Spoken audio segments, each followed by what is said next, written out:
Hi, I am showing you Center 2. This center is called Rock Riddles. So we're basically going to have a collection of rocks for you that will be labeled so that we can go over the sedimentary rocks, the metamorphic rocks, and the igneous rocks. We have a sheet here that you can tie into how the average person, starting from a newborn throughout their life, goes through this many minerals through their lifetime. So 795 pounds of lead, which we use for car batteries and electrical components. And just tie in to the rock education, how the lead is mined out of or broken down out of certain rocks, because lead is a mineral. And we have to mine it out to create these different components. And then so on and so forth down here with aluminum, with clay, and things like that.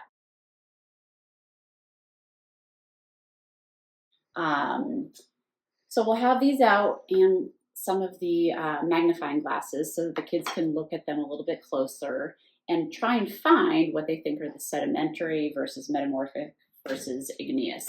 So the sedimentary, we'll have this list here for you, and then we'll have the sheet that you'll give to the kids. So it'll ask them, find a rock that feels like sandpaper, and then you'll have them go through.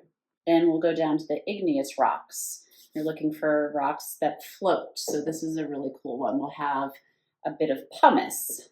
This is not actually pumice, but you would want to get a basin of water and then drop the pumice in, or have the kids do it themselves. Try and find what the pumice looks like. Drop it in the water. If it floats, then we know, or they know, that it's the pumice. So that's something you could do. This one does not work though, because it's not really pumice.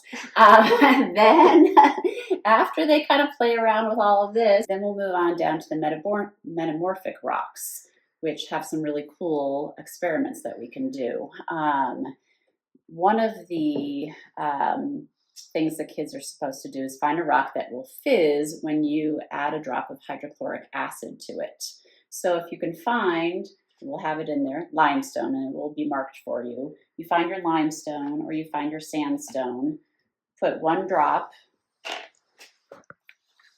right here, and you can see it fizzes. And the same thing works for the limestone. The limestone is actually really cool, so make sure you do that one for the kids. It creates a little bit of a puff of smoke too.